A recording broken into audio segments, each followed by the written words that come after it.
That's awesome. That's awesome. All right, here we go. Do you want one of these? Sure. I don't know if you took one. Did you He take didn't one take today? one yet. Did you take one today? Yeah, I did. Okay, I'm gonna All try. right, here we go. I'm going to start this. I'm All right, all guys. vitamined Well, up. welcome to the How Do You Health podcast. Man, this is a very special edition. We are in Edmond, Oklahoma. No, we're in Luther, Oklahoma. We're in Luther, Oklahoma. We came up because we wanted to come and check in on Joe on his ride to across America. This is basically the center point, right? Yeah, we're just over halfway. The halfway point was like 2 days ago. Yeah. And you started what, 3 weeks ago? Yeah, we started on June 15th. Yeah. 29 days of riding so far. And so you guys heard the last episode, and when we talked about him starting to do this, we had shot way before, but it only got released like 3 weeks ago or 4 weeks ago, or something like that. But we're here. We're gonna check in to see how you're doing. We brought our podcast gear. We have an IV hanging from a chandelier that is made out of Antlers. deer antlers, and we have a GoPro hanging from that antlers. Yeah, we're out here, and there's goats everywhere, and it's fantastic, and I'm excited, and we got Nerd Doza, and let's get the party started. I already said this is the coolest podcast we've ever done before, and we hadn't even just started. So now that we're officially doing this, I'm staring out at this really cool pond. I'm sitting here on the porch with Joe. He's been biking clear across the country. We gave him an IV. Right, he's literally getting an IV right now. Vitamins, NAD, glutathione, B vitamins, arginine, carnitine, taurine, NAC. Like I said, I try to fit as much as we can there, but what also is going on is Joe's bicycling from the East Coast to the West Coast, and he's like in Oklahoma right now, which is the midpoint. And so we came up here to come visit him. We did some chiropractic work a while ago, and we're gonna do some Graston probably later, right? He's gonna enjoy that. I need it. You need it. So, all right. So, bicycling across the country. Why are you doing this? For mental health awareness, to show people they can do hard things. I started cycling 4 months ago. Yeah. I'm not a cyclist, and everyone's like, "You're not a cyclist?" Like, I went to the bike lab today, and everyone's like, "How long you been cycling?" Like, a couple years. I was like, "No, 4 months." It's like 3 weeks. Yeah, I, at the beginning of this, that's whenever I pretty much started cycling. But it's just to show people that there's not as big of a barrier to entry in the things that they want to try as there is. Everyone thinks it's going to be so much harder, but all you got to do is just ask, find mentors, and figure it out as you go. And that's what I've been doing, and that's actually been one of the coolest parts about this is learning on the fly. Just learning all of the bike maintenance, the little intricacies of all of the parts, and what you can do to keep things from breaking on you, and chain lube, and just minor adjustments, and what cyclist palsy is. That's one of those problems I never would have anticipated with this entire ride. I would expect my legs to hurt, maybe a crash to happen, or bad weather, or the bike breaking, but you don't really expect to start losing motor control in your fingers because you've been leaning on them for so long. Yeah, like you didn't even think that could be a thing. I mean, I thought I was having like the early stages of Parkinson's whenever I was like looking at my hands, and my pinky and ring finger were automatically curling up, and I had like a real dark moment in the shower. I was like, this is it. Like, am I really screwing myself this bad? Yeah. What day was this on? That was the night before Tanya rode with me, so that was on like day 24. Day 24. Yeah. Day 24. Like so what day are you on now? Tomorrow will be day 30 of riding, but this is gonna be like day 36 or something. Total, right? Yeah. Total, So you had estimated about 55 days is where you needed to kind of go across and get all your riding in. Are you still on that track right now? We're on like down to the. It's been. I don't want to jinx it. we got here. We did everything in great time, and we actually made it to Nashville a day early. It was going to be a 55-mile day to the city right before Nashville, and then a 33-mile day from that city to Nashville the next day. And it ended up pouring on me that day. Yeah. And I was 55 miles in. I was drenched, and I was like, these clothes and shoes are not going to dry out by tomorrow. So I'm just going to go all the way, make it an 88-mile day. Yeah. Which this is a PR too. Like, why not go for that? Sure. Like, I've never biked that far in one day. So we just knocked it out, and soaked shoes and clothes, and got in and had to bed for an extra night. And that was also a huge driving factor to get there. That's incredible. Yeah, I mean, Backing track though, you also ran before really ever being a runner, right? Like before this. Yeah. that's right. That's pretty much what I do. Yeah. Yeah. Well, there's so much knowledge in the doing, right? Like there's a lot of learning in the actual doing instead of like a lot of people tend to, and I included me in other aspects where you're just like waiting to find out how it gets done to start, and there's just so much knowledge in the actual just doing.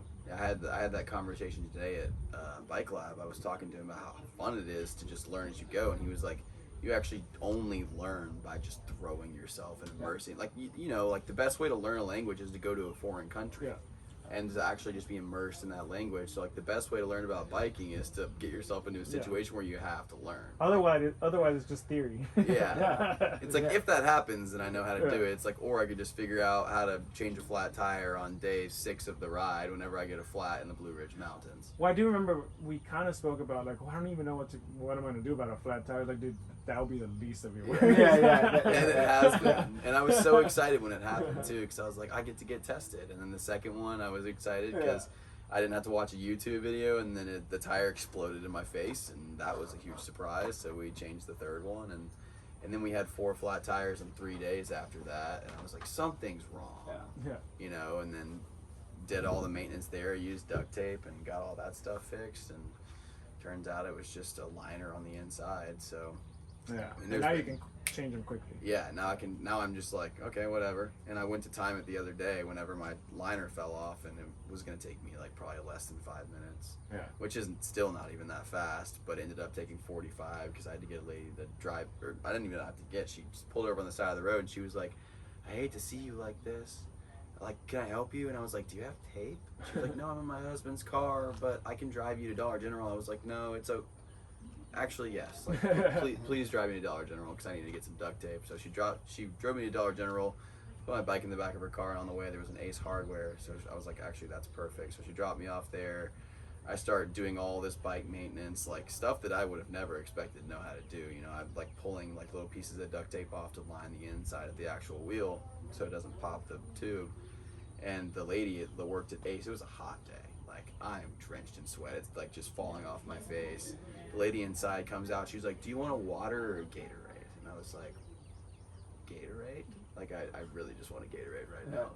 And she came out and just gave me a red Gatorade. And she was like, here's this. Like, it's a hot day. I was like, thank you so much. But Wait, so did she know that what you were doing? yeah, Oh, at this point you I had already told had a her. conversation. Yeah, I had gone in and she'd showed me where the duct tape was, and she was like, "You know your bike better than I do." I was like, "Yeah." So I went out and started it, and she came out and she was like, "It's a really hot day," and I told her I was riding across the country. But it was funny. The lady that picked me up in the PT Cruiser, she was like, "Which way are you going? Like east or west?" And I pointed west, and she was like, "Okay, I'll take you to a Dollar General that way." And I was like, "No, you can't." So we actually ended up backtracking a mile. And I was like, I would much rather. Like, she was like, "Oh, so you have to ride the whole thing?" I was like, "I have to." Yeah. Like, Leanne, I have to. The integrity It's behind like all that know. thing. Yeah. I love All know. that because that's funny because you had to think about that on the spot. Right? Yeah, and I had to make a decision. Like, do I want to get her to like cut off some miles for me and really go further together, or like just help me go further? You know. Right. Yeah. And that's cool. And she Well, understood. what if at it that was point. like She what if it was like a understood. mile forward but like 20 miles back? that honestly, that's a huge decision. It's like at that point, I'd be like, drive me there. I will turn around and ride a mile back and make it 3 miles instead of just. That's so. This is an incredible story because this is not just one story like this, right? Like the people coming out of their way to help you. You've experienced this whole way, haven't you? The entire way. How do they know that you are? How do they gravitate towards you? What do they see? What is it that they see? I mean, I guess it's maybe a lot of these towns. I think the really cool part about this is the route from the Outer Banks to Oklahoma City is not a ride across America route. There are like I think 3 routes, and there's the southern route which goes like from Florida all the way to California, and a ton of people do that every year. There's probably like hundreds and hundreds of people doing that right now. And then there's the northern route which goes from like Maine to somewhere on the west coast way up there, and people do those. But like we decided to blaze our own trail and make our own route all the way from here to there, and so people going like they don't get bikers to these towns. They're like, what do you mean you're biking? Like, a lot of those towns will get bikers and they're like, oh, you're riding across America, nice. But people see a bike on top of a white van and they're like, what are y'all doing here? Yeah. So we actually had a cop come up to us the other day, and he like pulled up to us, and as we're like showering by the river, you know, we have shower shorts, we're not naked, but we're showering by the river, and he pulls up, he's like, the other officer told me that y'all were staying here, and he's like, do y'all want to plug into my house? Because we have a fan and we have a battery, but it doesn't last all night. It's like this massive battery, like $700, and it doesn't run a fan all night, you know. But it'll charge all of our electronics, like the laptops, like 4 or 5 times. But you know, like the kinetic energy or whatever. Right. And so he showed us to his house, and we pulled up next to his house and ran an extension cord from the van to the side of his house and plugged the fan in all night. He came out with this massive, like, 3x3 fan, and we put it in the car and plugged it in, and we just had the most air circulation of the entire trip. And whenever we left the next day, his name was Bruce, whenever we left the next day, he was like, y'all can have that fan. And we were like, you know, thank you so much, but as much as we'd love to take it, we don't really get to use our fan that often. We have no space. Yeah. But it's just been people like that have, you know, come up to us or let us stay on their property. The coolest possible moment that's happened this entire trip is we met this lady named Molly in Knoxville, and she's from Cookville, which was going to be like 2 days later, and Patrick found that out somehow. But whenever he found that out, he was like, do you have any recommendations on places to stay? And she immediately was like, Ebenezer Acres. And so 2 days later, like, Patrick, one of his jobs is to look up these things. that's Davis's little brother. That's awesome. One of his jobs is to, like, that he's taken on is to look up places that we're going and try and call them and see if we can stay on their property. So he calls Ebenezer Acres, no answer. And then we were like, finally, like, let's just go check it out. So we go in, we pull in, it looks like a summer camp. It's this big green hill.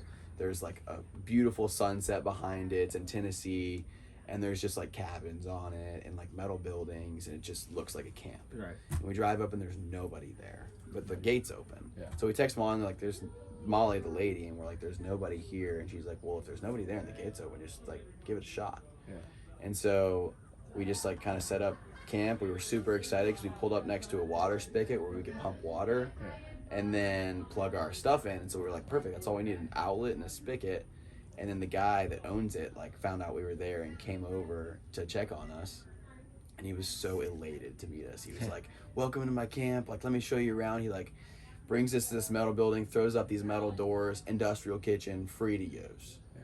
He's like, like ponds stocked with fish, y'all can fish them. There's cabins here with cots and AC, y'all can use those. And then he opens up this big metal door to like this massive building, and he flicks the light on, and there's this big blue turf, like a huge gym, and it's got lacrosse goals and lacrosse balls and a basketball hoop and a speaker system for the entire place. And he's like, y'all can just make yourself at home. And so he left, and we had this summer camp to ourselves. That's awesome. And we were planning on going to bed at like 9:30. We're like, we have to play tonight. Like, we're not gonna get this opportunity again. Yeah. So I just like shot lacrosse goals for like an hour, and I was sore in my side because I haven't shot lacrosse, like played lacrosse in years. And so for the first time, I was like actually sore in my abs. Yeah. But it was just such a cool experience because this guy just opened it up, and whenever we were in the kitchen, he was like, anything in the fridge or freezers y'all use as well, like, go for it. And wait, so how did he find you? How did y'all connect? We met this girl in Knoxville. Yeah. Who she worked for the Board of Tourism in Tennessee, and so she's from Cookville, where we ended up staying, where the Ebenezer Acres is. And so mutual connection, like a random girl we met on the street. Our doors were open in Knoxville, and people were out at the bars, and we were just talking to people. Right. One of the coolest connections and conversations we've had. And like, we ended up hugging them. Like, she had a huge connection to mental health, and she was like, y'all, like, I want to help y'all in any way that I can. It's amazing. And it's just like the connections, the stories we've heard, you know, people have cried. Yeah. Like, we've cried, like, people have cried in front of us. They just, for whatever reason, they've been gravitating toward us. Like, people can sense that we want to talk to them and that they need somebody to talk to. And so it's honestly, at some point, it's been hard to get rid of people.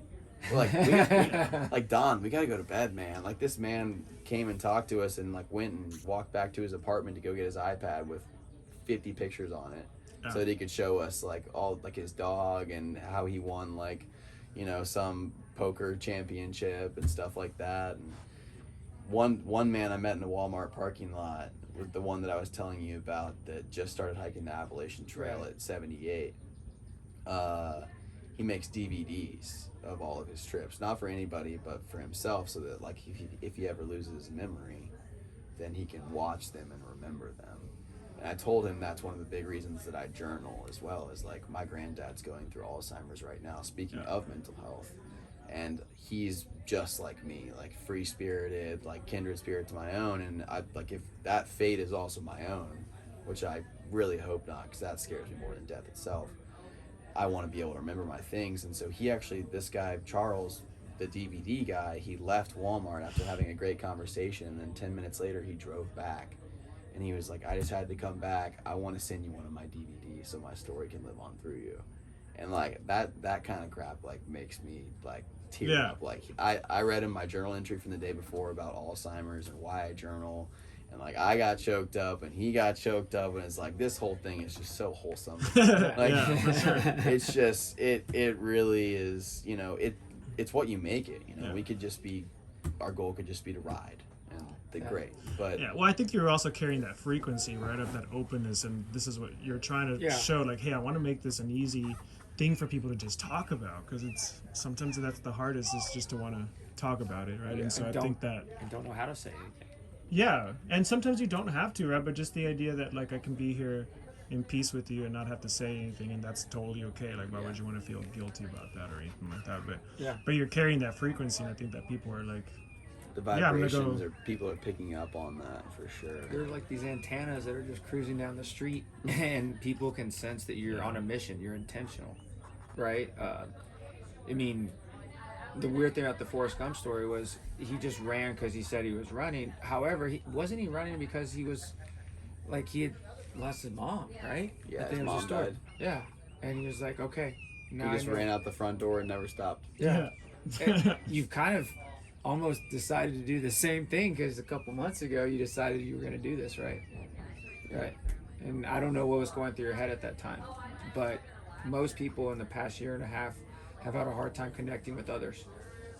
We talked about Into the Wild, you know, right, when we met up this time. That guy was searching for what? We never found out, did we? We never found out. Right. It was either searching or running. Yeah. You know? And it's interesting because it's neither with you, right? It's more of like, I know exactly why I'm doing this, right? I made it to a point to even bring it up to you at the beginning, like, don't forget why you're doing this. Yeah. The idea of the money will come, right? Like the fundraising and all that stuff is going to be so much more than you ever imagined, because you're going out of your way to do something that's so inspiring to people that they wish they would have the ability to do what you're doing. From a physical standpoint, most people can't actually outperform them what they think they are able to do. We're seeing that right now. Right? You're seeing that. Yeah. You're like, the body's incredible. I can do so much more. You felt great already at this point. We'll get into that, but it's more than that. The emotional wearing your heart on the sleeve. People are hurting. And when there's pain out there, sometimes they just want to connect with someone who can sympathize with what they're going through. It doesn't matter what they dress like or what they do for a living. no, you're good. It's basically the idea that you're getting them to connect in a way that they might have lost that with people. I mean, this guy gave you a DVD to basically say, I might not even give this to a family member, but he saw something in you. And you didn't even have to say anything. You didn't ask for this, right? Half the stuff you're not asking for, that bike thing today, that you got upgraded. They was like, we got you. I didn't ask. It was literally just like, hey, we're on a non-profit budget. And they gave, I couldn't even, it's priceless. People are giving. They're giving to you. Yeah. You haven't asked for one thing other than you said you donate to the cause. Yeah. And I asked you again what the cause was. Remember, at the very beginning. I remember why you're doing this, so let me ask you again. What is the meaning of this trip? And do you believe in its impact long term? What does that look like? The impact of it is really just to encourage people that as alone as you might feel in some of your struggles, you're never alone. And that's rung true on this trip for me. Like, I felt very alone, very isolated, but you come into a town like this for a couple days and you get this much support. Right. And, you know, it really just goes to show how much further we go together, which is the theme of this trip. We want to show people that, like, whenever you don't have to always ask for help, you should if you need it. Right. But most of the time, you don't even have to ask for help. People want to help you. Now, let me ask you this, though. In times where mental awareness is one of those things where it's a taboo, even writing in small towns like this, you can imagine the stories of somebody that probably doesn't do the right things because they're just a little off, you know, or whatever, and they might not be able to escape to get the resources needed to actually make them better. When those people are afraid to speak up, well, how can they get the courage to do it? What have you seen that works?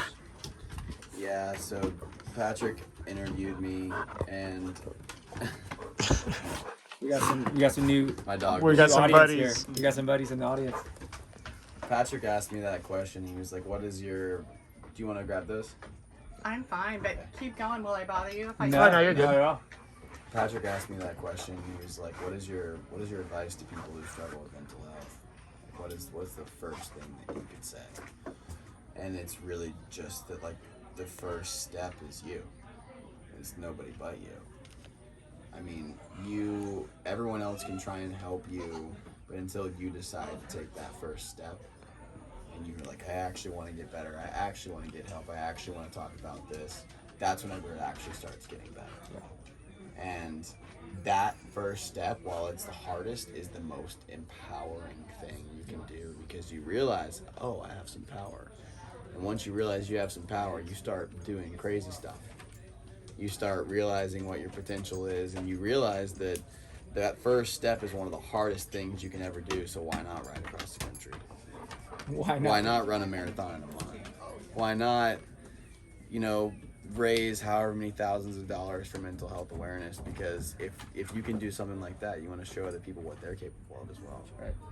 That's right. And it does start with them. And it starts with the individual, what you said, doing something like, I don't know, I need help. The hardest thing is getting someone to just come out and say it. And what's incredible is that you have such a gift that's coming out in you right now, I guess, more that you're realizing than anything else, is that in all those years that you felt alone and that you didn't feel connected to people, you're more connected to your environment than you've ever been before in your life, and you're riding alone with your best friend across the country. There's people at home who are basically wanting you to succeed beyond your wildest dreams. Yep. They're watching your every move. They're following you. They look at you with inspiration, because it's not more of like, at this point, it's not the idea that they're like, man, I wish I could do that. I could never. They don't look at it that way. You're inspiring them to go make a change in themselves. And when they see that, and the story lives on in the book, then the reason why it will be a bestseller is because you'll inspire people to get up and do something, and you'll save lives. You've changed lives. You'll change so many people's mindset forever, that your impact long term could be that you just said, look, I just did the best thing I could do, was like basically just go with my best friend and just get to find out, you know, what I'm made out of. And then, would you regret it? Tell that person, would they regret speaking up and saying, you know, I don't know what to do, but I'm here? Will they regret it? No. No. Ever. That's the best thing about it, that feeling of saying, like, all right, like, I don't necessarily want to do this anymore, but I feel like I could use some help. I feel like I could do something different. What could I do? Yeah. You know, and it's more of like, well, have you thought about biking across the country? And they're like, no, that's crazy. It's like, right, you got to do something so different to where, like, whatever you've been doing is not working. Let's just go another direction, and let's do something sensible. What could that be? You go and you maybe hug someone. You go talk to someone. You've had how many conversations so far along this trip? I think we estimated earlier today is somewhere in the 200 to 300 range. It's been 35 days.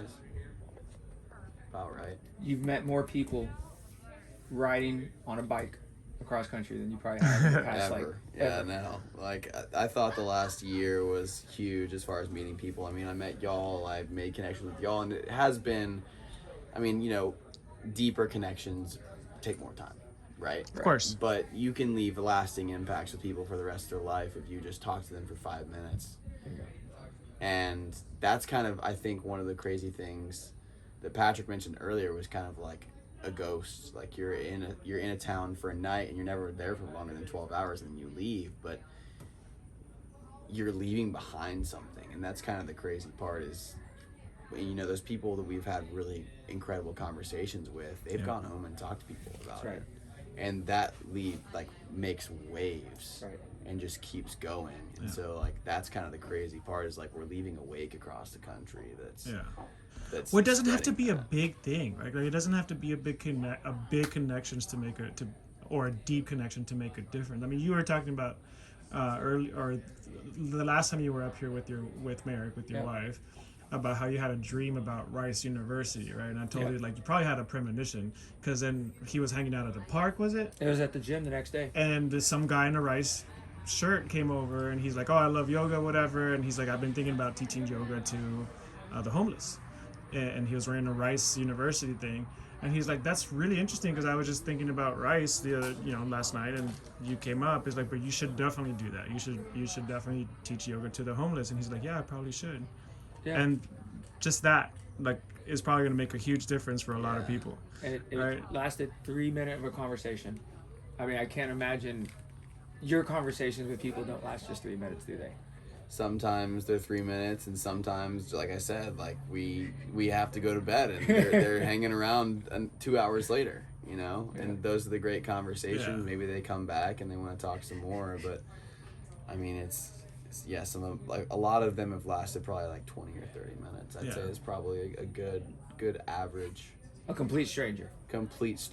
Like walks by, says, I like your flag, that says we go further together, or what are y'all doing in this white van with a bike on top? Luckily there's a bike on top, you know? And we'll just pull up places with the doors open and our twinkly lights and dream catchers, and people just want to talk about it. The van's a good conversation starter, the bike's a good conversation starter, and my dog's a good conversation starter. Yeah. And so have you done any dancing? No. No, like not even. Do you dance? I mean, like I goofy dance all the time by myself, but no dancing so far. Nothing like purposeful. You know, I'm not going anywhere to dance. No, but you could just throw in some like house music in the van and see who joins. See what happens. Got the disco ball right there at the front. Not quite my vibration yet. No, we'll see what the desert does to me. Well, let me ask you this: Have you yelled?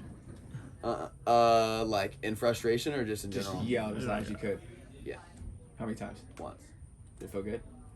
It felt pretty good. Yeah. It was my worst day on the road. Yeah. And I was like, I just want to scream. Patrick was like, what is it? Scream. And I was like, ah. I was like, that was dramatic. It feels better though. But it was the worst day because I had a single beer. It was my only drink of the trip. I had a single beer. It was just like in Memphis, and there was this Goza sour watermelon beer, which is like sours are my favorite beer, and I just wanted to try it. I was like, one beer will be fine. I got a 18% recovery because of a single survey. And the next day we crossed over the Mississippi River, and it was a holiday. You know, like we've deemed border days holidays, like maximum celebration. If you cross from one state to another, like that's an incredible day. You know, because there's only a couple of those on the trip. We crossed the Mississippi River. Yeah, that's into Arkansas, and it's a great day. And Google Maps put me on 18 miles of gravel, not dirt, but like 4 inches of gravel that I couldn't stay upright on, like I was wiping out. And so I think there's another section, right? And that's also dirt or something. There's a couple, I'm sure. There's no way around it. Google Maps has been trying to do some crazy stuff. So Google, get your stuff together. Like we're trying to up your mental game. Yeah, right. But I'm not. I have to like get out and walk. Like I don't want to have to walk. But so we rerouted onto I-40, I think, or something like that, onto like one of the feeder roads. And I could, like, you know how you can see forever and then like the horizon is as far as you can see? But there were trees on the side of the road. And so you could see and the road disappeared, but you could still see the trees in the same line. So you could see further than 12 miles because that's how far you can see before it curves. Yeah. And it was further than 12 miles in a straight line. And there was a 15-mile-an-hour headwind.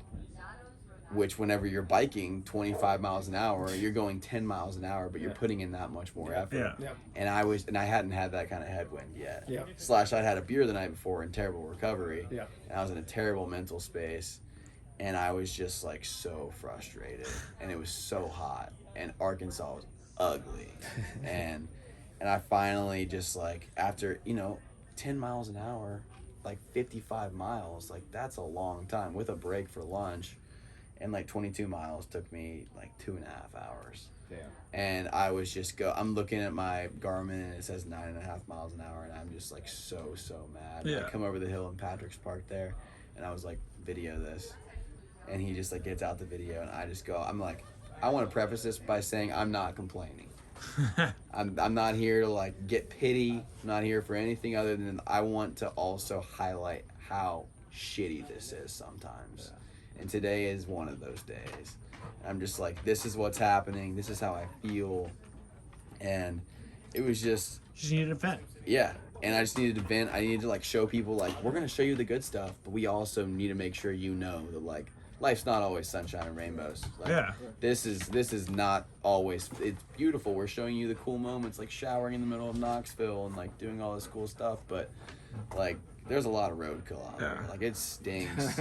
You're getting passed by chicken trucks. People are almost killing you with their car. Like, how's the relationship with you and Patrick? Honestly, like, our relationship is incredible. It's like, Davis and I would have probably hit each other because like we lived with each other for 2 years, and we're very much so brothers. So it would have probably gotten physical. But Patrick and I have worked a lot together, but we haven't spent a whole lot of time. We've only known each other for 3 years, but on day like 9 of the trip, it's been close to a little less than a week of riding, and I'm just super tired after every single day / in the morning. And he's doing all the logistics of like figuring out what we're like, where we're staying and where we're going next. And I asked him in that morning, I was like, so where are we going today? And he was like, I don't have to be doing all this. And I was like, oh no. And I looked at him, I was like, Patrick, we gotta unpack this. And so like I let him vent, and he was like, I just feel like I'm doing it all. I was like, yes, you're right. I could be doing more. I should be doing more. I'm trying to get my physical like energy and mental energy back from riding 55 miles. I'm not trying to use that as an excuse, and I will try harder. And eventually, like right now, it's just like a part of my day. Unless it's a 77-mile day or it's really, really hot or something really windy. It's just like, okay, let's knock this out. Some mornings we just found out that we can, work until 1 or 2 and still finish the ride before sunset, which is a golden hour ride and really pretty. Yeah. But I don't think that's going to be possible whenever we're in the desert, because it's going to be way too hot for that. You're going to escape that. It's going to be hot all the time. Our relationship has been really good, and we're really good at communicating. But Davis is joining for the last half. And so we'll see how that changes. It does change the dynamic, right? Like 3 people. There's less space. The dynamic is like, 2 people is like we have to get along, but 3 people it's like you can gang up on each other. And so that'll be a really Let's talk shit about it, bro. Yeah. Like, are they talking shit about me while I'm like riding and they're in the van? Like likely, They'll yes. after me, man. But whatever. Wait, so all 3 of y'all sleeping in the van? Allegedly. Yeah. Somebody's bringing a sleeping bag or a tent somewhere, Davis is bringing a sleeping bag in a tent, and he's going to sleep on the floor of the van where Atlas has been sleeping. But the problem with that is whenever we blast the AC, because there's no AC in the van whenever you turn it off, that's where all like the exhaust is and the engine is, and so it gets really hot on the floor. Yeah. And so we made like this pallet for Atlas on top of the coolers so that he wasn't on top of the floor. But Davis is too big for that. So we'll see how hot he gets. I'm sure he'll end up pitching a tent a couple nights / probably weaseling his way into the bed to go 3. But yeah, we're gonna figure it out, and I'm really excited for a change of speed. And especially another person that can help. And then hopefully maybe speed up the morning routine, right? Because the morning routine, I mean, I was telling y'all earlier that it takes 33 minutes to make coffee and make breakfast before you've even started eating. Like I timed it the other day, and I timed it a couple days. Like what else do you have to do? So I just like figure out how long things take. Because whenever things start taking consistently 3 hours to get on the road, it's like, where are we losing all this time? Right. That sounds like, what the hell are y'all doing for 3 hours? Like, it's not like we're Just sitting intentionally taking our time. It's like we're doing things, but they just add up. What are some of your most common thoughts while writing? I mean, it's just, I really think a lot about how crazy it is that we're doing this and how it still hasn't kicked in, but like we're doing it, you know? And I don't think it will until like a month after What the it's done. fuck I'm am like, I doing right now? what did we just do for 2 months? How much longer do I have to go? I just packed up my life for 2 months and left, and now I've ridden across the country and now I'm back, but like everything's the same. Yeah. but you're not. But I'm not. Yeah. And that's, I think, one of the craziest things. You know, people always give, you know, like those students that study abroad, and everyone's always gives them shit. It's like, oh, studies abroad once. It's like, no, it really does change you. Yeah. Like, going and getting, sorry, it's an ad. Going and getting immersed in another culture, or like an experience for any amount of time, like over, you know, a couple weeks, like that's a lot. It really accelerates growth. Yeah. And I think that's going to be one of the hardest parts about this is like people are going to get sick of hearing about it, you know? But I'm going to be like, I'm never going to stop talking about this until I do the next thing. No, hell no. But it's such a look. It's a story that needs to be told. It's not your story anymore. You realize that once you share the story with others, other people grow the legend. They talk about like this guy I know that I met, like you said, the ripple effect. Yeah. This guy I know is doing. They'll this. probably say my friend. My friend Joe. That's cool. Complete strangers are going to refer to you in the highest regard for the rest of their lives. Yeah. Oh no! Oh my God! He flipped over. Oh man! Oh my God! We just watched it. Are you okay? That happened to your son the other night. Oh my That's God! hilarious. So we just. And everybody's laughing. That's We're good.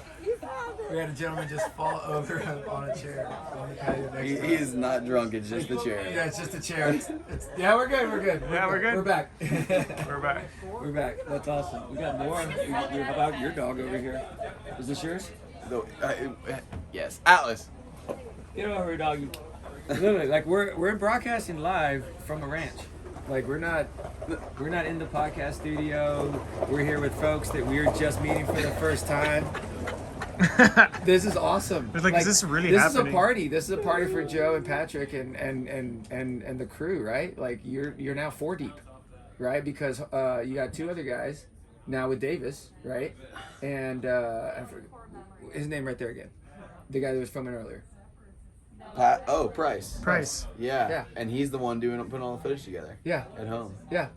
So you have 4 now. And he was joking about that, actually. He was like, it's funny because I'm in on all of y'all's jokes and humor, but like, I'm not with y'all. Yeah. But I get a nice shower every night. Yeah. He just doesn't get to experience like everything firsthand. Living vicariously though. Yeah. Right? That's how I look at it too. Because Has he thought about joining in? He has. He was like, I would drop it in an instant, but y'all need me more back here. that's hilarious. Right. I was like, yes, we really do. Well, let me ask you this. Patrick's not riding at all, right? Because he can't. What about Davis? We've actually thought about that. It's like now that there's 2 more people, they have an opportunity to get a taste of my life. You should just make them do it. You can find somebody to let you borrow a bike for a day, I bet. Yeah. And we actually, one of our buddies was going to bring his. I don't know that he did or not, but they're kind of excited about it. Yeah. And I'm really excited to be like, please give me the windiest day. And that will make it so much better on me because, like, you're going to realize how much this sucks and it'll make it suck less that day for me. Yeah. You know? Then they're going to think of this in a whole different perspective, right? Whole nother connection. And that's really important. And I wish that I could see the opposite, but I can't stop riding and ride along for a day. Right. You know? Yeah, but really, like, we're riding on your coattails here because we're trying to, like, we get to come up here, and for the people listening, we're riding with you tomorrow. You know, because why not? Because why not? And we were driving over here, and I was like, Baller, we're gonna be riding on this. Well, he was telling like, dude, I got because it was my birthday on Thursday. And he's like, I got you a DJ for like Saturday, and I was like, nah, we're gonna go up to. This is his birthday gift. This birthday weekend. This is what he chose to do this weekend. Yeah. That's why that happened this week that y'all decided that. Pretty much. No. I mean, no. This was weeks leading up to this because Okay. the thing was, like, when we I mean, I messaged each threw other. it out there. I was like, But- maybe on my weekend birthday. But here's we the could thing: go a out month there. ago or so, or maybe 2 weeks ago, Aaron was like, "They're gonna be riding through Oklahoma in a couple weeks," and then Baldo said, "Hey, they're gonna be going through Oklahoma in a couple weeks. Do you want to go?" I said, "Well, we just went through Oklahoma. Let me see, blah blah blah. See how things go." And sure enough, he's like, "I want to do this for my birthday. I want to go up to see and ride with Joe."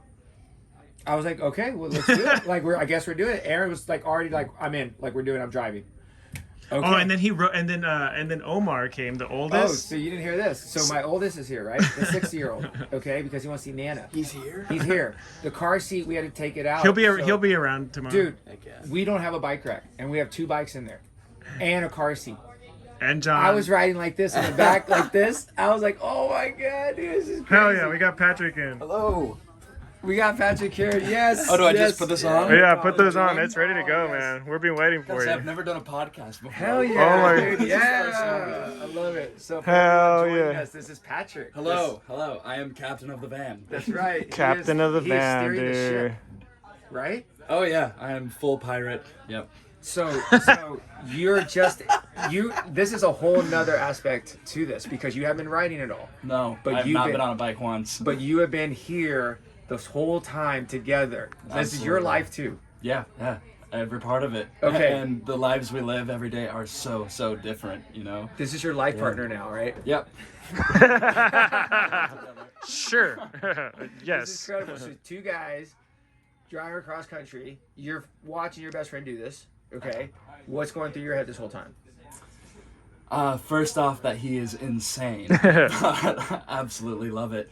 It is just so cool to see your best friend push himself to the absolute limits every day, and I think that I've seen immense growth in him from the beginning until now already, and I can't imagine what it's going to be like another half of this. Sure. And yeah, so just getting to watch that in your friend it's amazing. And you can almost hear the smile in your voice right now, right? Because yeah. you're just grinning from ear to ear. You're so happy. Yeah, I mean, like, even just conceptually, this was just an idea 4 months ago, and then to pull this off and be in it now, it still blows my mind. And then also to see that mental health aspect of it really grow has been awesome. Yeah. And, I was gonna say we went through what Joe has been learning about himself. What about you? learning about myself. I've talked about this with Joe before, that when I'm in an interview or something and they say, "What's your biggest weakness?" my answer is always patience. Like, I am not a patient person. Yeah. And this ride has really tested that patience for me, because I'm sitting around on the side of the road for hours a lot of the time. I'm in this support role all of the time. And so it's really made me dig into myself and kind of take on that patience aspect. And so it's been something I can kind of grow in and meditate on. And yeah, it's been That's cool right. for me. And you've been journaling too? Yeah, every day. Every day. He's actually the one that inspired me to journal. Really? Yeah. He told you, he was like, you need to do this. He journaled. So he did a thing called Semester at Sea a couple years ago, where they spent a semester like circumnavigating the globe and going to all these different places. And I'll let him tell you about that if he wants to. But he journaled that whole trip, and whenever he told me about that, I was like, oh, we're doing that for this. And so I got us 4 journals and gave him 2, and I kept 2, and I was like, we're going to journal this. Right. And then he had already planned on it, but he was like, you already got these are perfect. How many pages are we in deep right now? I am more than halfway through mine. Yeah. Pages, I don't know. Probably Yeah. more than 60 or 70.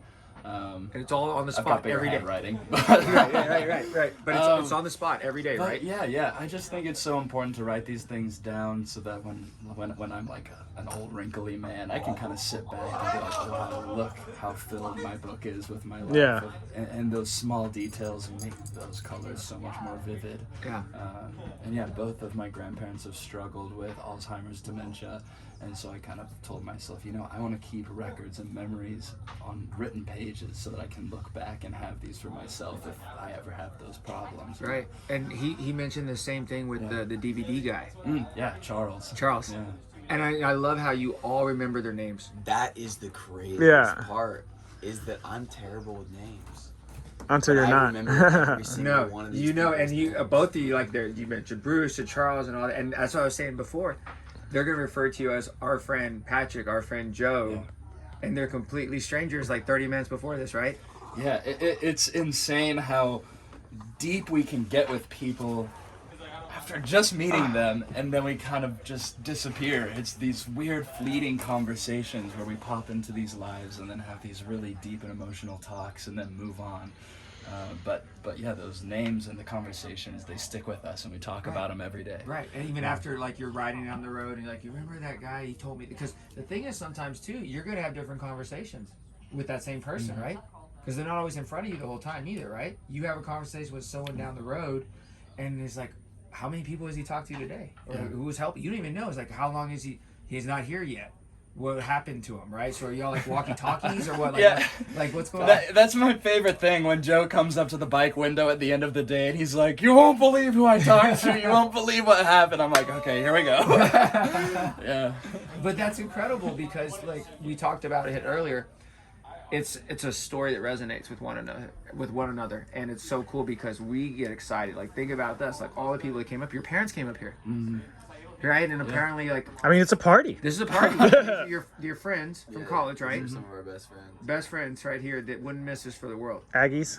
Yeah. right? And they came up here, and the families came up here. So apparently, you're close with the families, right? Like this is, and Scott here is incredible. He's opened the door and just like, yeah, let's all Scotty come and here. Janet, just the best hosts ever. I mean, this is amazing here. And when you said you have a setup here, like, look, I was a while ago, we were like, dude, it's raining. You're like, well, it's kind of outdoors here. I'm like, dude, does he have a house? Do you need shelter? Like, do we need... I was like, we're going to have to get a hotel for these guys.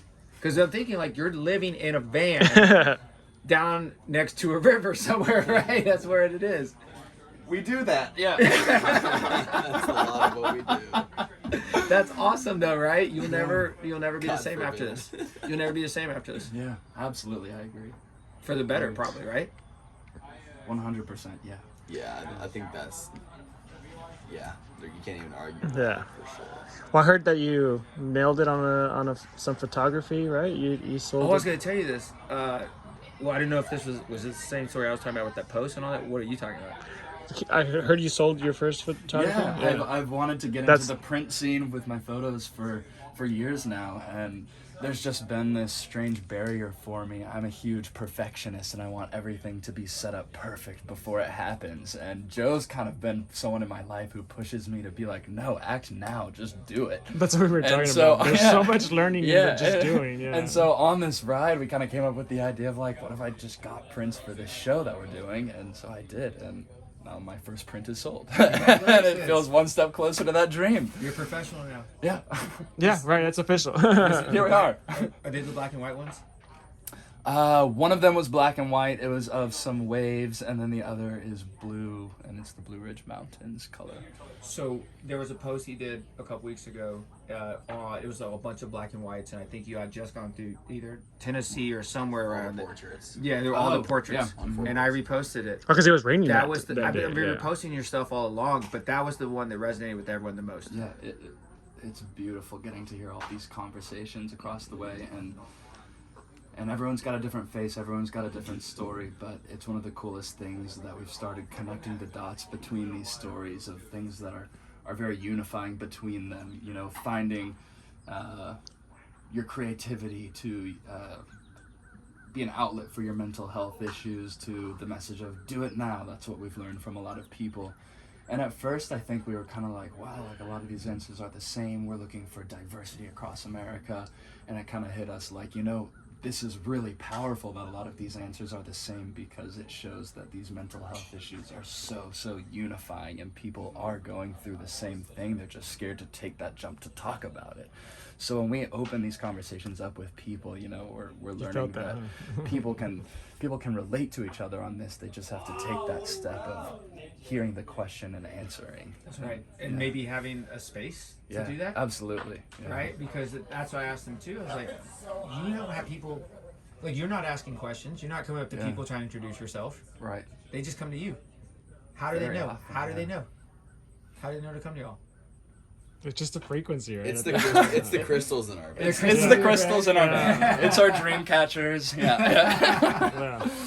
That's awesome. It's very I cool. was asking him if y'all were planning on having a disco ball at some point, throwing a little house party after the van. Oh, one of those silent discos. Can we borrow these? Why not? That'd be really cool with the lights going off on the side at like 2 a.m. You'd have some cops probably pull up. They'd probably approach you a little differently, but yeah, that's maybe in the West Coast. Well, that's a Cali vibe, right? Tell him that story about the cops the other day. So all of our run-ins with the police so far have been great ones. It's a great way to y'all start a talked about Bruce, conversation. you Yeah, know, we like talked about he Bruce, gave yeah, us a we fan in a driveway. Like they love what we're doing, and for the first time I had not a negative experience, but like I'm kind of in trouble experience. So I drive halfway, and so I was at 25 miles, and I was posted up on this hill. I was making some PB&Js in the back seat and kind of like doing work on my computer at the same time. So I was in the back of the van, and the driver door all of a sudden just opens, and I was kind of like, okay. And then a head pops in, and it's a man, and he's like, "What are you doing?" And I didn't know it was a policeman, so I just thought someone opened our car door. So I was kind of like, "What are you doing?" Like, who are you? And so I crawl up to the front seat, and I'm like half in the front seat, half in the back, like on all fours, looking at this guy like, "Who are you and what are you doing in my van?" And I see he's got a gun, and I'm like, "Oh, it's a policeman." So I'm like, "Oh, sorry, officer, I didn't realize you were police." And he asks again, "What are you doing here?" And I'm like, "Oh, I'm here to pick up my buddy. He's on his bike." And he's kind of like, "Oh, are you aware that you're parked across from the penitentiary?" So, wrong thing to say to a policeman parked in front of the penitentiary is, "I'm just picking up my buddy." And so he kind of starts asking more details on this, asks for my ID. They go run it in the back, and I'm like, "Yeah, we're on this bike ride across America. We're doing it for mental health." And he's like, So like, where'd they get the bike from, right? Yeah. So I'm like, "If you don't believe me, just drive 3 miles that way. He's on the bike." And so yeah, I reassure him. I say, "Officer, he is not a prisoner except to his pedals." And he didn't laugh. I thought it was funny. And then I made the mistake of getting out of the car. I was like, "Here, let me show you my van." And I like get out of the car, and they're like, "No, get back in your car." And, yeah, no, that was that. Wait. We came to good terms. He pulled my ID back around. He was like, "He's clear." That's when he Phew, made it. When did he believe you? I don't know that they ever really did. He kind of started asking me more detailed questions. He was like, "So what kind of bike is he on?" And I was like, "A Trek. It's my mom's bike." That's hilarious, dude. That's so funny. You didn't show the Instagram or anything? Like you didn't service? No, and we have a poster on the back of our van of Joe with his arms wide open and the bike, and I was like, "Officer, scan the QR code," It's you like know? more of a missing sign, like a flyer right there missing. But yeah, I didn't realize that He's I probably was, like, I was "Man, literally he's-" parked right across from the That's jail in a white van in a popular drug drop spot. Yeah, it's like, let me ask you that again. Yeah. Yeah. Let's come up with something better. He's probably like, "Yeah, that's a pretty good story. I guess if he's busting people out, he deserves it at this point, just because that's a great I story." mean, really, well, if you're like, all right, and ask for like a bribe or something, right? You're like, all right, I'll let you slide if it's, holds out the hand. Like, oh shit. What do you want? A peanut butter and jelly sandwich? We're on a non-profit budget. You're taking from us, dude. Come on, we're trying to fundraise, bro. They were really nice. They were fine. But We got some good. you never know what you're gonna get out there, you know? Like, you never think, literally just sitting next to a cornfield for 3 hours, you don't think anything crazy is gonna happen. And like, I've seen a car crash right in front of me. Like, I've had these police officers, you never know. Like It's- shit gets burned. That thing set on fire for no reason. Like, why is that on fire over there? Yeah. Wait, have y'all been crazy lost stuff. at all this whole trip? Day 3. Day 3, we hadn't gone over like the scenario of like what happens if, we hadn't talked about what happens if my phone dies and we can't find each other or anything like that. No So plan. we're going on different routes. Like I don't know how to use my Garmin yet. My phone dies. This is a 64 mile day, like the longest day yet. And I lose, my phone dies, so I get off route because his route on Google Maps, I guess that's the only way for them to line up. My Garmin can go other places, but it never takes the same route. It always takes you like the safest possible route. So it adds like 10 miles. Yeah. And so I lose him because I forget, like my phone just died out of nowhere. I didn't like know it was gonna die, and so I didn't warn him. And so he like has no idea where I am. I miss a turn. I end up going like 5 miles further that way, and then having to like navigate my way back. And meanwhile, I think Patrick has like just ditched me. I thought he like went to the next town to charge our stuff. I'm getting saddle sores on my butt because I didn't put any more chamois butter on my, down there. And I'm just like kind of a little bit peeved. I'm like, Patrick just ditched me. Like, I guess I'm on the right route and he just ditched me. And meanwhile, Patrick is...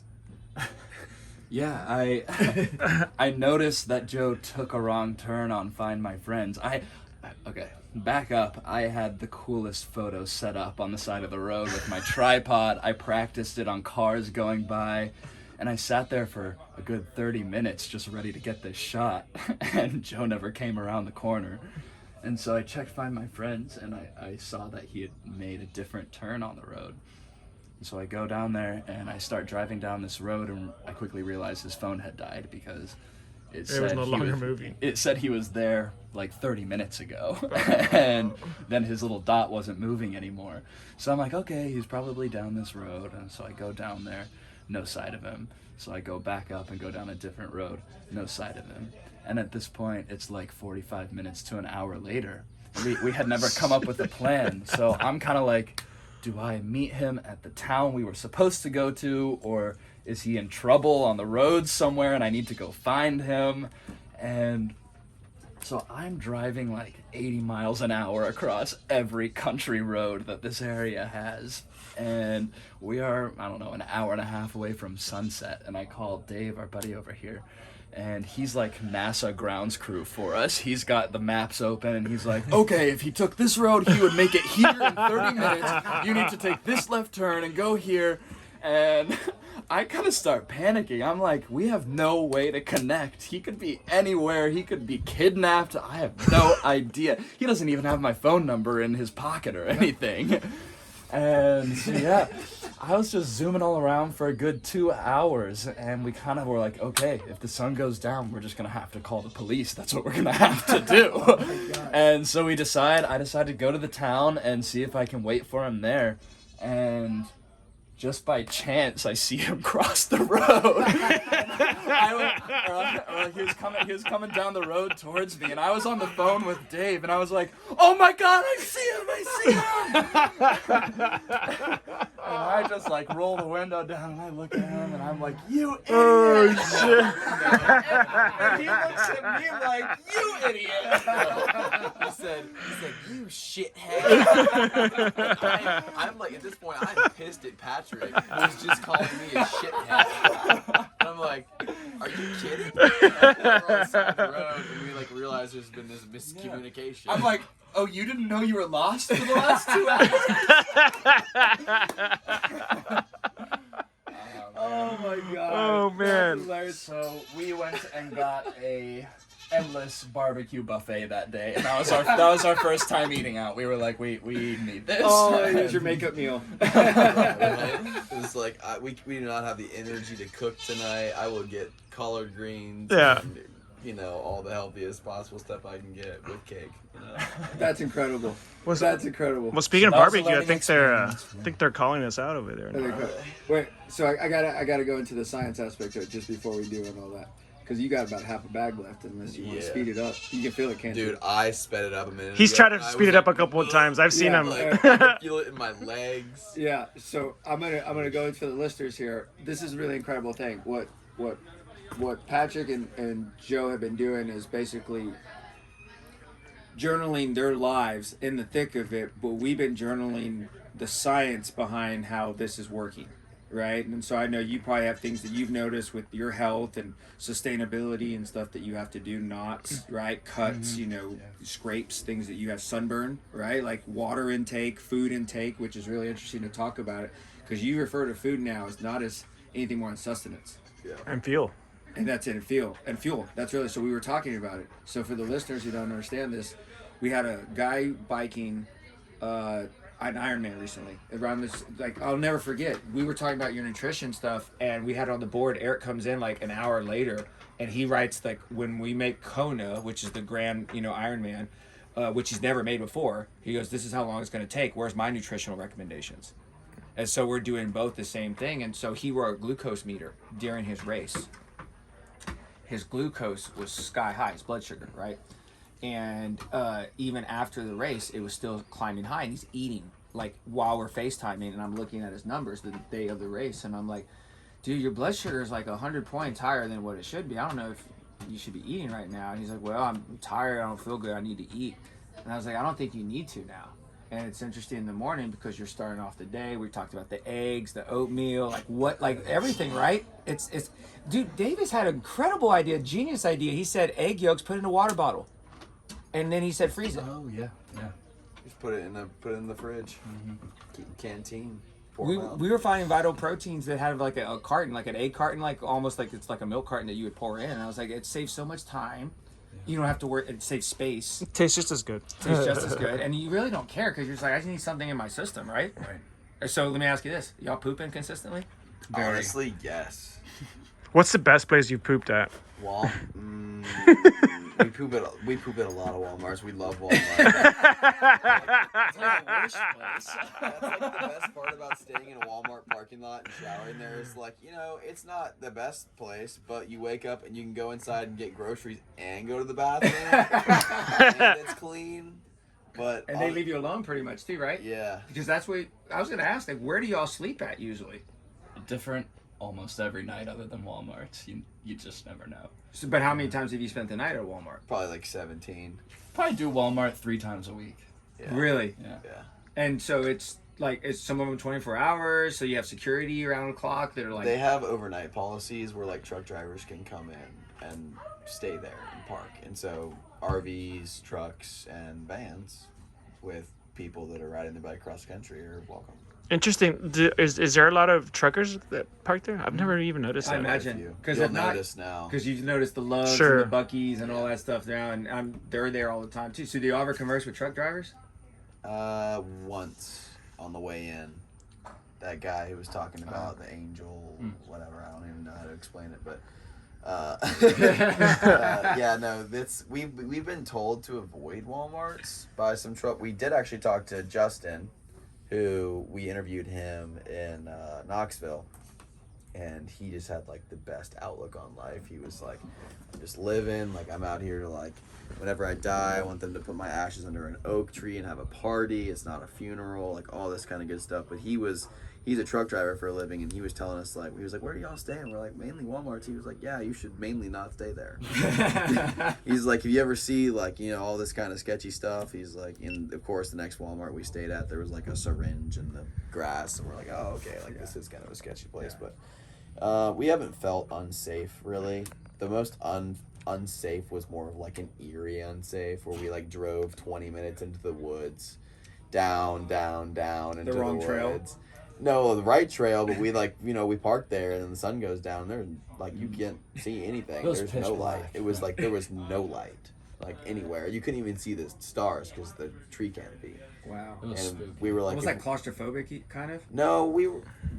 In my journal, I wrote it as swallowed by the darkness. Yes. It was dark. It was If you black. hear any footsteps or voices, like it's time to like run. Right. One of those Like situations Sleepy where Hollow? If there's anyone else out there, it's probably not good. Yeah. They were waiting It's like for Sleepy you. Hollow They style. were waiting Yeah. for you. Yeah. Wow. Well, that's good because Maslow's hierarchy of needs, like you look at security and safety as like the number one basis, right? Food and water is like the other one. Sleep, I'm sure. So we'll get into the science a little bit. So his sleep, he's tracking. Are you tracking your sleep? No. Okay. Have you learned anything about sleep because he talks about it? Yes. What have you learned? I have learned that like even if you feel like you've got a good night's sleep, that may not be the case, and that you can tell that through your heart rate and the way it's beating through the night. And I just see all of his different recovery stats on his Whoop. So do you feel like Shout out to Whoop. Do you feel like a heart rate like increase or decrease sometimes out there? Are you noticing stuff like that now? Are you paying attention at all? Honestly, I can't say that I have paid attention to that. I will say I feel like I get great sleep in the van, and I don't have a whoop, so I'm not sure what my recovery is, and I'm not doing any insane athletic feats every day. But I think you're syncing together, though. but like, yeah, y'all are, like, seriously. What, your cycles? I mean, it's kind of different frequencies. Yeah, I mean, like, we kind of both just wake up at the exact same time without an alarm. Yeah. And then you go to bed kind of at the same time? Very much the same And time. I think that's actually been one of the big keys for the good recovery for me is we don't set an alarm, or we haven't yet. We have to now until we get into a really good sleep routine, but pretty much just wake up. Like, if we went to bed late, we're just like, all right, we'll wake up when we wake up, because it doesn't really matter, you know? Yeah. Not on anyone else's schedule. But one of the big things that I've learned is even though you might feel like you got a really bad night of sleep, like waking up at 3 a.m, covered in sweat, in a pool of sweat, your pillow is soaking wet, you have to wipe your torso off with your shirt because you're so wet, and then you turn the AC on, you go back to bed all pissed, you're like, there went my night of sleep. You wake up the next morning, you got a 96 recovery, and you're like, what? Like, I would have woken up this morning and been so pissed about the night's sleep I got last night, but somehow I still got a 96. So whenever you have that recovery, and we're referring that to the Whoop's a watch that tracks your sleep patterns, right? Like your REM, and it tracks your deep sleep. So what's your goal with sleep? The goal with sleep is to pretty much go to bed as consistently at the same time and wake up as consistently at the same time as possible. Because that's whenever you're... What's the cycle? What's the... sleep cycle? No. The circadian rhythm? Circadian. Your circadian rhythm. Like, that's the most important aspect of sleep, right? Is like doing it consistently. So if we can do those things consistently and wake up whenever our body wants us to wake up, not whenever we're forcing it to wake up, and go to sleep whenever we should be going to sleep. Right. Not just when we're exhausted. And it's also different when you wake up to an alarm and you get that shock of like, oh shit, I gotta go. Well, and then instantly you have cortisol in your system too. And that's what I'm saying. You have a different kind of cortisol y'all are both building, right? When y'all wake up in the morning, the rush hour traffic is not there, right? You're just basically saying, I got to get food in me. You already got that covered because you're not worried about that, right? You're not worried about coffee. You're not worried about food, right? Because you have enough. And then whenever you go through the process of it, you're already kind of planning your day ahead, right? So like you're already... Actually, you said work earlier, like, which is interesting. This job of you traveling across the country is like work, right? Because you have a routine, you have a checklist, right? And have y'all developed like a certain routine already now, like that you have to do? What's a non-negotiable for y'all? Like each one of y'all? Journaling. Yeah, you said the same thing. That's the same for me too. But one of the biggest things with routine is like I'm doing TikToks. I'm tied in with Outdoorsy, who's really helped make this happen to like make content for them as well and put TikTok out there. But one of the hardest things with routine has been like I thought we were gonna have a lot more service. Oh yeah. And we went through Arkansas and we didn't have service for like 5 days. It wasn't like, you know, we had zero service, but we could call someone or text someone. We didn't have internet for 5 days, even at night. And you think that you're gonna get to your camping spot and be able to make 4 TikToks and then go to bed real quick, but that's just not the case. Oh yeah. So that's been... Or you're having to wait forever, right? Yeah, and that's been building up in me, and so it's like I'm getting kind of anxious because I have this commitment to somebody else, and I want to be able to do it, but I can't right now. And so like that's been one of the hardest things with the routine for me is the lack of internet connection. And I'll be able to do it, you know, but that kind of stuff kind of builds up. Like, now I got to do 6 tonight. Like, that's a lot of editing. Yeah, but I think what we get distracted about is like what you're actually going through. Like we don't know what y'all are going through. We don't experience. We're gonna experience it tomorrow a little bit, but we're not living in a van right now. Like y'all are. Like that's the thing. So you forget because there's such a disconnect from what y'all are doing right now. Like we live off the grid, you know, several times this past year, and you don't need much. I was gonna say, and it's interesting you brought up Maslow's needs. Yeah. I feel like my schedule every day is really built around those, and this whole situation has forced us into really focusing on the bare essentials of water, food, and shelter. And that's kind of how my day is organized, where once we start the ride, I go get water first. And so I go to a ton of gas stations and fill up all of our water. And then I go halfway and I make lunch for us, and that's Joe's fuel for the next day. And then I end my day by finding where we're going to stay and finding that security for us. And so my schedule is really built around these bare essentials and those core human needs. Right there. Yeah. And so, Yeah. did you understand this before going in, or you now had to realize this? It was definitely a realization we Yeah. kind of had after week 1, when we were just like, we are really focusing on what we need. Like we wanted to do all of these things like TikToks, this and that. And, Sure. we were just like, wow, finding all of these bare essentials is taking up all of our time. And Yeah. we've slowly built this good routine out of it. Right. But I'm sure you built this like grace and this just being thankful for Oh, for all the absolutely. bonuses, right? Yeah, that yeah, we yeah. that we get to do on a Well, daily life. Well, I mean, we want to know more, right? And we're a culture that's used to being able to put a camera up and film and be able to do that. Now, in a sense, like, we can't connect with you, right? Like, thinking like, well, shit, they're not there yet because maybe they're biking over there right now. Maybe it's like you said, the service, like you around the Ozarks, like there's no service for a while. Like Missouri, I'm like, do they even have towers out here? Like, this is crazy, right? So I get that, but it's those little things that you forget about. And when you're out there and you have a solid like place to sleep on, and you're not worried about something coming and doing something to you, it's everything. You can go to sleep. That is the number one thing, as well as like the van actually feels like home. Yeah. Oh yeah.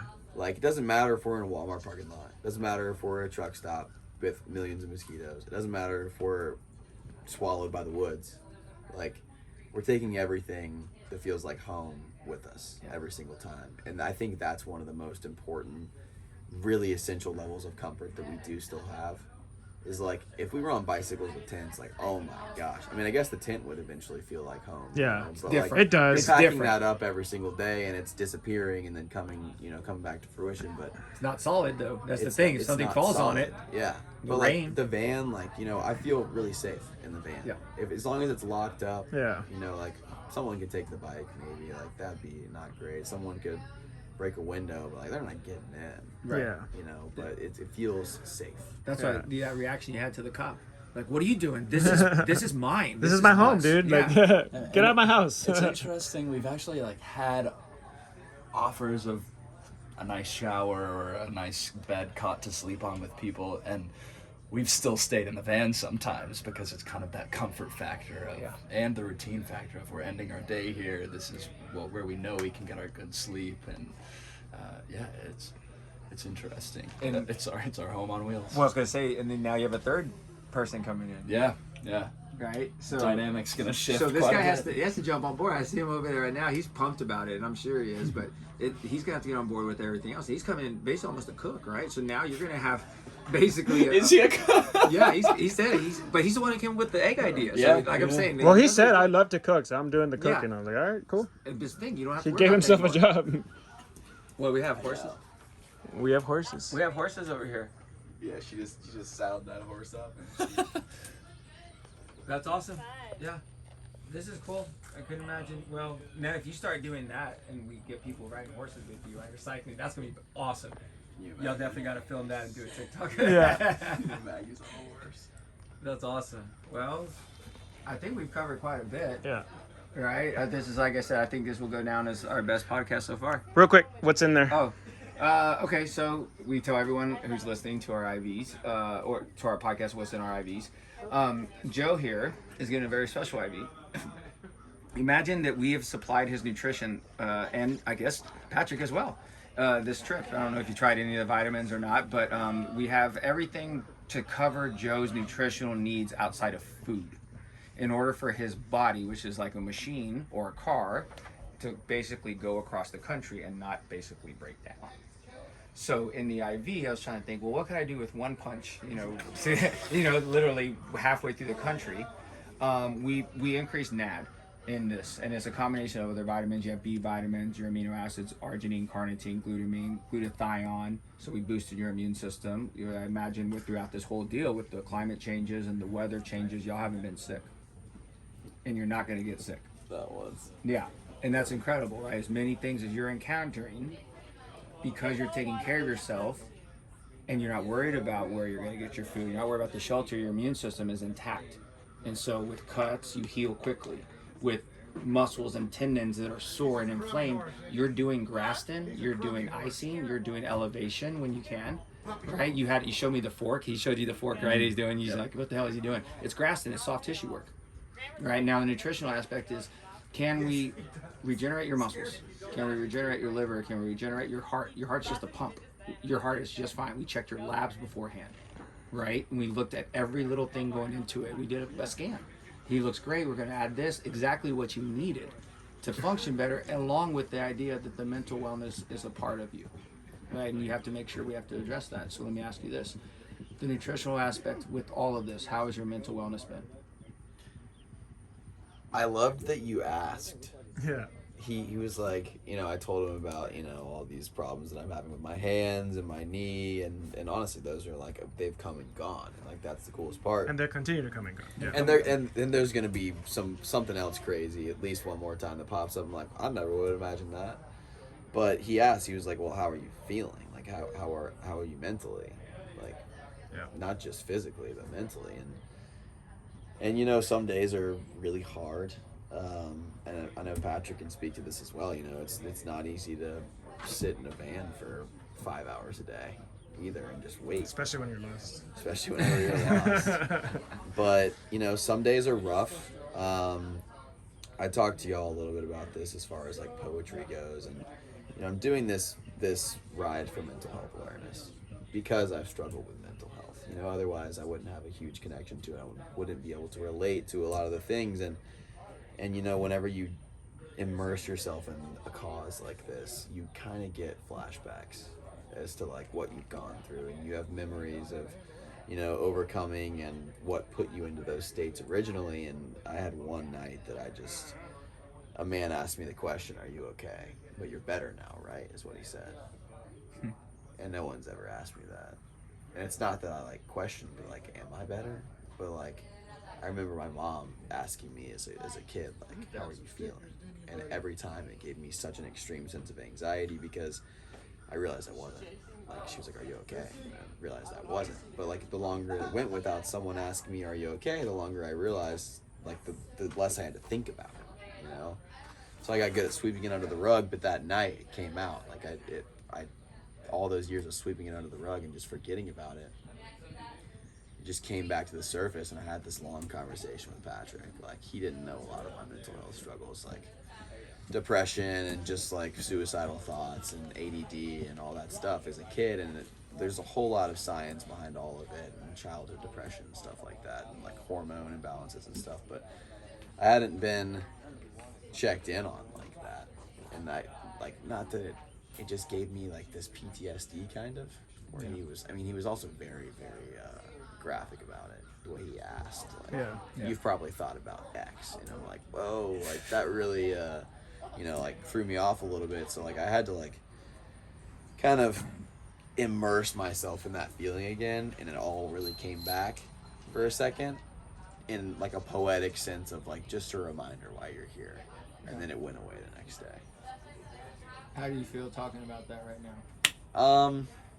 A lot of me was hesitant. It's like, I want to share my story, but I've been struggling to decide what parts of my story I want to share, like being selective with, like the suicidal thought aspect, being one of the hardest things to talk about. Of course, yeah. Because it's not like, it was really just impulsive thought as a kid.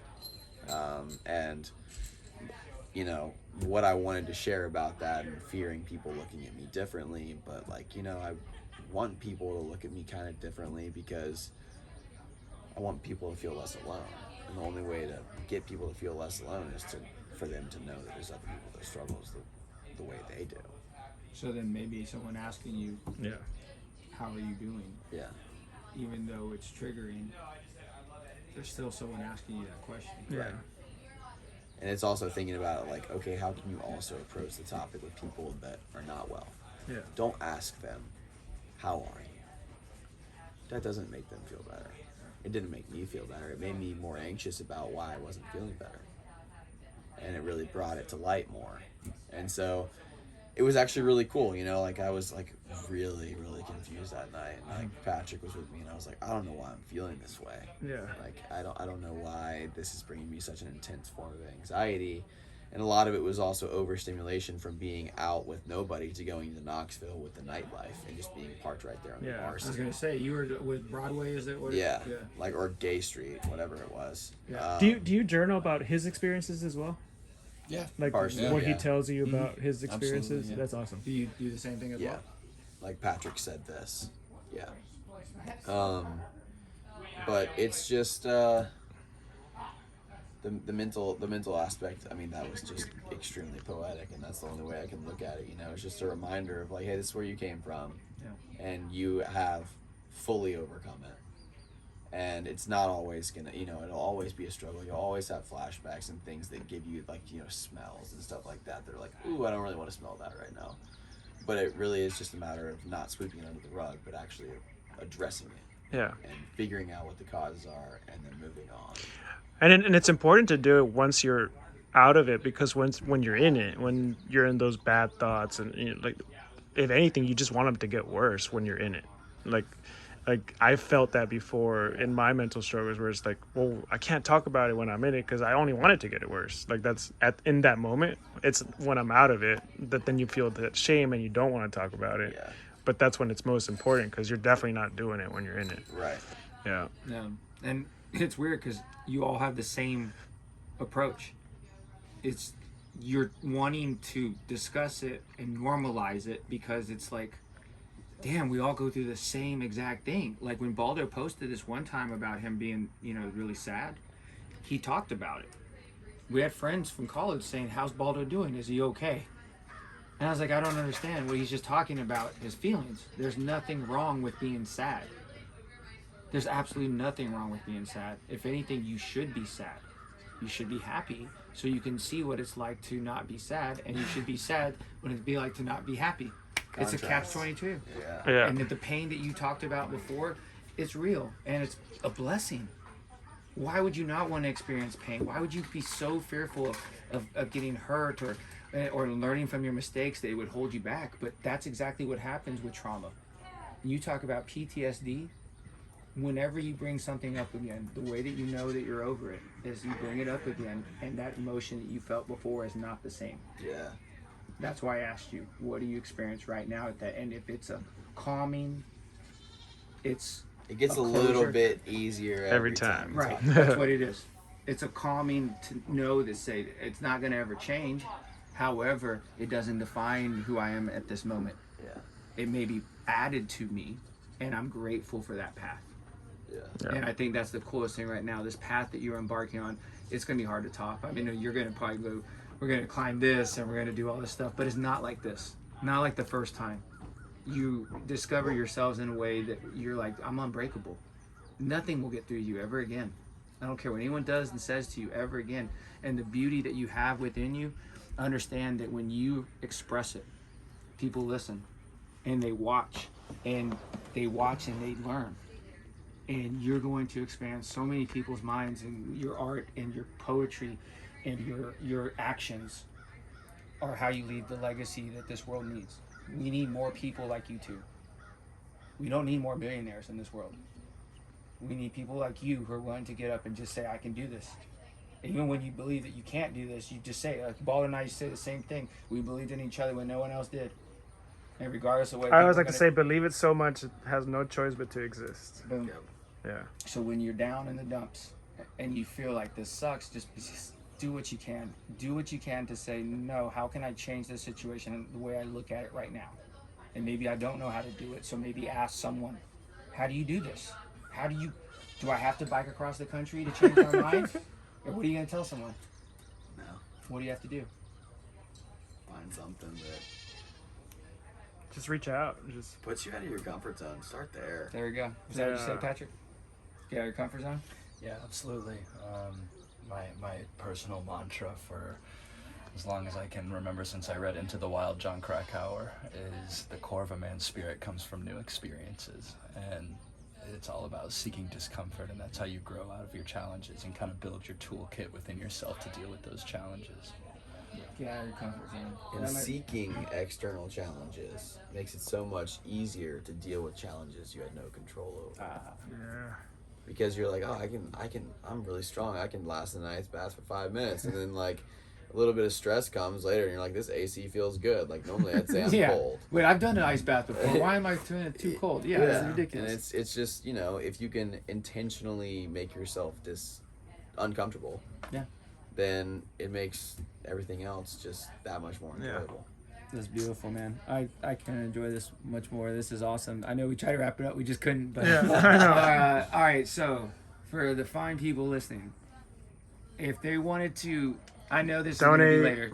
Listen, I know. So that you can find their Forward Movement, and Patrick hopefully has a handle for his artwork. Right? What is it? I've got a portfolio online. You can find it in the link in my bio under Patty Melt. Patchy _ melt. It's a little under construction right now, but it's coming along. But not by the time this comes out. It will probably be in order. But what's the real thing you want people to do? Let that be pressure. That'd be what's the real thing you want people to do? I want people to donate to the nonprofit link from Mental Health America of Greater Houston. It can be found at forwardsmovement.com, spelled FOURWARDSMOVEMENT. And if you go to the ride page, you can find the nonprofit donation link. And our goal is to raise a whopping $150,000. It is a lot, but we wanted to set our goals high for this because this is a crazy experience, and we know that we can do this and make the difference we want to. And the goal of Mental Health America is to educate and prevent.